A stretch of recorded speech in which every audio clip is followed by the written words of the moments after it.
YouTube kanalımdan hepinize sevgiler, selamlar. Bugün sizlere memleketim Yozgat'ın nefis çöreği olan saya çöreği tarifi vermek istiyorum. Dışı çıtır çıtır, içi yumuşacık, nefis bir çörek. Kesinlikle denemenizi tavsiye ediyorum ve hemen yapımına geçiyorum. Hamurumuzu yoğurmak için 1,5 su bardağı ılık sütü yoğurma kabına alalım. Üzerine yarım çay bardağı yoğurt ilave edelim. 1 tatlı kaşığı dolusu tuzumuz var. Onu da ekledikten sonra bir spatula ya da bir kaşıkla bu malzemelerimizi güzelce karıştıralım. Artık unu ilave edebilirim. Toplamda 4,5 su bardağından biraz fazla olacak şekilde un kullandım. Ama ununuzu her tarifimde söylediğim gibi mutlaka azar azar ilave edelim. Bir pakette kabartma tozu ekledikten sonra hamur ağırlaşana kadar spatula ile karıştırıyorum. Mayasız bir hamurdan hazırlayacağız bu tarifi. Ama inanın içi böyle tel tel dökülen sanki mayalı bir hamurmuş gibi bir çörek olacak. Eğer daha önce hiç denemediyseniz mutlaka denemenizi tavsiye ediyorum. Evet, 4,5 su bardağından biraz fazla unla hamurumu toparladım ve güzelce yoğurmaya devam ediyorum. Hamuru ne kadar güzel yoğurursanız çöreğiniz de buna bağlı olarak o kadar güzel olacaktır. Elimle yoğurma kabının içerisinde biraz yoğurduktan sonra masaya biraz un serpip masada yoğurmaya devam ediyorum. Dediğim gibi hamuru güzel yoğurmak önemli. Yaklaşık 2-3 dakika boyunca da masada yoğurdum ve hamuru şimdi 4 eşit parçaya bölüyorum.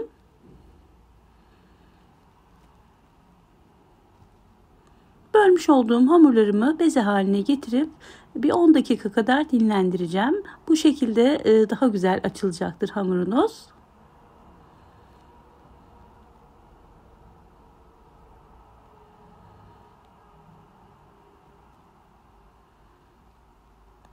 Beze yapmış olduğum hamurlarımı hafif un serpmiş olduğum bir tepsiye alıyorum ve üzerine bir bez kapatıp 10-15 dakika boyunca bezelerimi dinlendiriyorum. Ben de bu arada içine sürecek olduğum yağlı sosumu hazırlayacağım.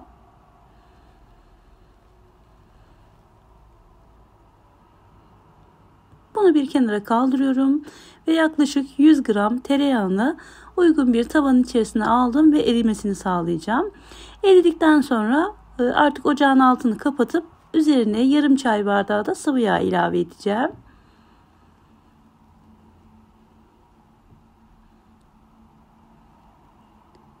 Güzelce karıştıracağım ve üzerine oluşan bu köpükleri hafif hafif alacağım. Dilerseniz almayabilirsiniz ama ben üzerinde böyle köpük oluşmasını çok sevmiyorum. O yüzden hafif hafif alıyorum. Ve bu yağın biraz soğuması gerekiyor. Kesinlikle sıcakken hamurun üzerine sürmeyelim. O yüzden hamurun dinlenme aşamasında mutlaka yağı eritip soğutalım. Hamurum 15 dakika boyunca dinlendi ve bezelerimi açmaya artık başlayabilirim. Altına ve üzerine un serpmiş olduğum bezelerimi açıyorum. Yaklaşık orta boy bir fırın tepsisi boyutunda açmanız yeterli olacaktır. Birazdan zaten boyutunu da göreceksiniz. Mutlaka açarken un serpmeyi unutmayalım. Çünkü oldukça yumuşak bir hamur. Hamuru dinlendirdiğimiz için çok kolay bir şekilde açılacak ve sizi kesinlikle uğraştırmayacak.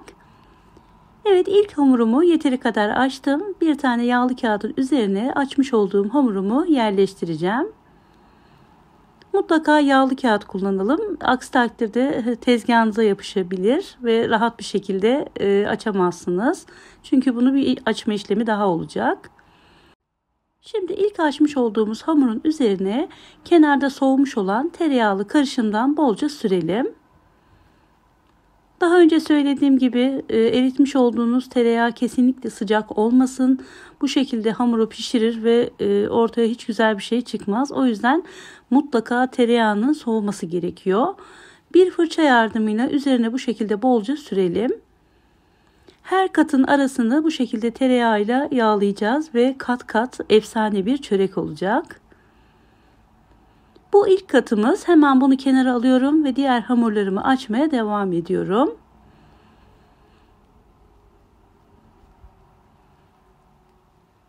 Ben oklavayla açtım ama dileyen merdaneyle de açabilir. Hangisi daha kolayınıza geliyorsa. Bu arada videomu buraya kadar izlediyseniz yoruma bir kalp, bir emoji ya da izlediğinize dair bir yorum bırakırsanız çok mutlu olurum. Ben de bu şekilde izlediğinizi anlamış olurum.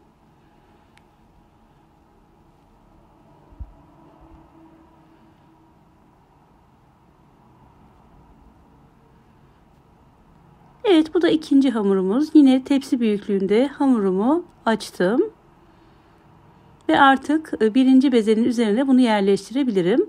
Aynı boyutta açarsanız görüntü olarak da çok güzel olacaktır. Küçük gelirse de kenarlarından biraz bu şekilde çekiştirerek aynı boyuta getirebilirsiniz. Üzerine yine aynı şekilde tereyağlı karışımdan bolca sürelim. Her katın arasına mutlaka tereyağı sürüyoruz. Bunu unutmayalım. Bunu kenara alıp şimdi üçüncü katı açıyorum. Ve üzerine yerleştiriyorum.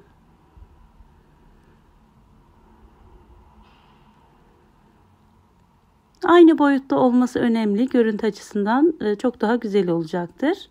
Ve kenarlarından da yağ çıkmayacaktır.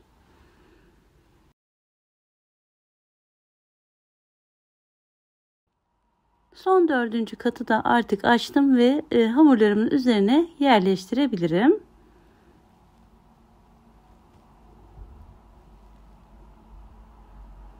Bu katın üstüne tereyağı sürmeyeceğiz. Bu şekilde unlayıp açacağız.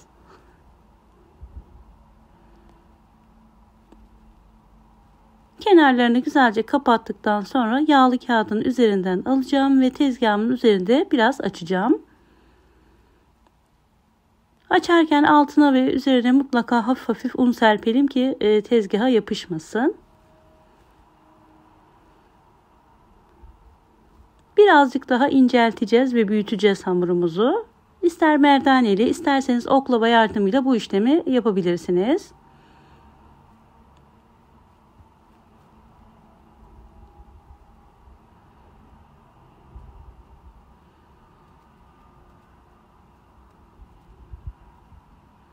Çok fazla bastırmadan hafif hareketlerle hamurumuzu açalım ve şimdi kalan tereyağının tamamını bu açmış olduğumuz ve büyütmüş olduğumuz hamurların üzerine döküp gezdirelim. Kuru hiçbir yere kalmasın. Her tarafına yağ değmesine dikkat edelim. Bu şekilde dediğim gibi kat kat efsane bir çörek olacak.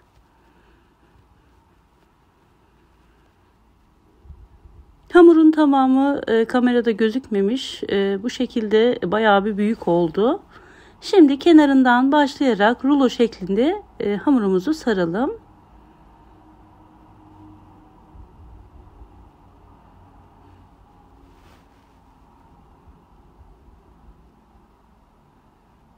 Bu şekilde esneterek sararsanız çok daha iyi olacaktır.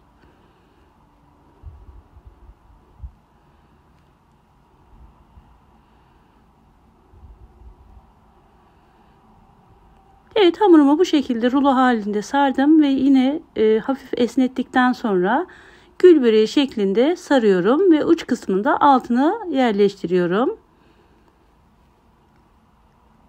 Tekrar yağlı kağıdın üzerine hamurumu alıp bir fırın tepsisine koyarak buzdolabında 1 saat kadar dinlendireceğim. Üzerini kapattıktan sonra mutlaka bu dinlendirme işlemini yapalım.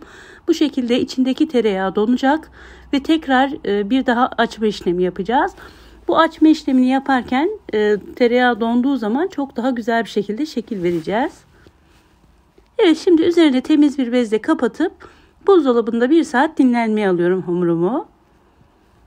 1 saatin sonunda gördüğünüz gibi kendini hamur biraz daha çekmiş. Tepsiden çıkarıp yağlı kağıtla birlikte tezgahımın üzerine aldım ve hafif hafif dokunarak hamurumu biraz daha büyüteceğim. İlk aşamada böyle parmak uçlarımla biraz açtım. Sonrasında da biraz oklavayla açarak hamurumu biraz büyüteceğim. Bir fırın tepsinin içine sığacak kadar olacak. Çok fazla böyle inceltmenize gerek yok hamurunuzu. Sizin artık nasıl kolayınıza gelirse ister merdaneyle ister oklavayla Veya bu şekilde benim yaptığım gibi parmak uçlarınızla açarak hamuru biraz büyütebilirsiniz. Bu arada fırınınızı da 180 dereceye getirin. Alt üst ayarlı 180 derecelik fırında pişireceğiz bu çöreğimizi. Ama önceden mutlaka ısıtalım. Evet, biraz da bu şekilde merdaneyle büyütüyorum.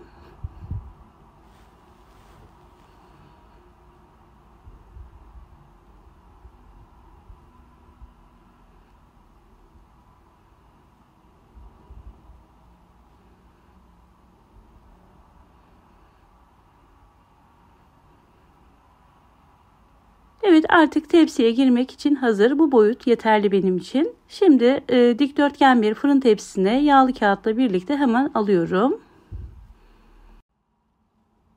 Tepsiyi aldıktan sonra da biraz daha açabilirsiniz. Parmak uçlarınızla yine aynı şekilde.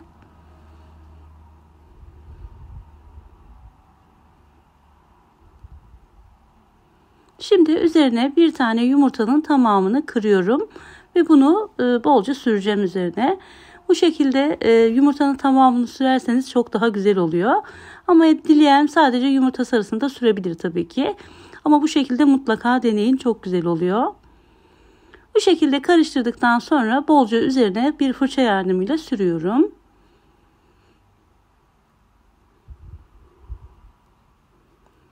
Üzerine bir çatal yardımıyla da bu şekilde şekil veriyorum boydan boya.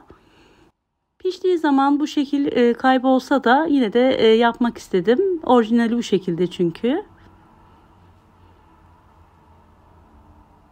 Evet, artık çöreğim fırına girmek için hazır. Önceden ısıtılmış 180 derecelik fırında yaklaşık 40 dakika boyunca pişirdim. Ama bu süre herkesin fırınına göre değişkenlik gösterebilir. Lütfen 35 dakikadan sonra kontrollü bir şekilde pişirelim. Yaklaşık 40 dakika boyunca pişti. Altı ve üzeri çok güzel bir şekilde kızardı. Muhteşem görünüyor. Fırından aldıktan sonra üzerine bir bez kapattım. 15 dakika boyunca dinlendirdim. Ve hemen sizlere şöyle bir de yakından dokusunu göstermek istiyorum. Dışı çıtır çıtır, içi tel tel ve yumuşacık, harika bir çörek arkadaşlar. Umarım sizler de dener ve bu güzel tarifi beğenirsiniz. Gerçekten denedikten sonra devamlı yapmak isteyeceğiniz ve muhteşem bir tarif arkadaşlar. Dediğim gibi benim memleketimin saya çöreği. Umarım sizler de dener ve memnun kalırsınız bu tarifi. Eğer hemşerilerim varsa bu videonun altına da mutlaka yorumlarınızı bırakın. Yozgatlıyım bu arada ben. Eminim Yozgatlı hemşerilerim vardır. Eğer varsa mutlaka yorum bekliyorum sizlerden.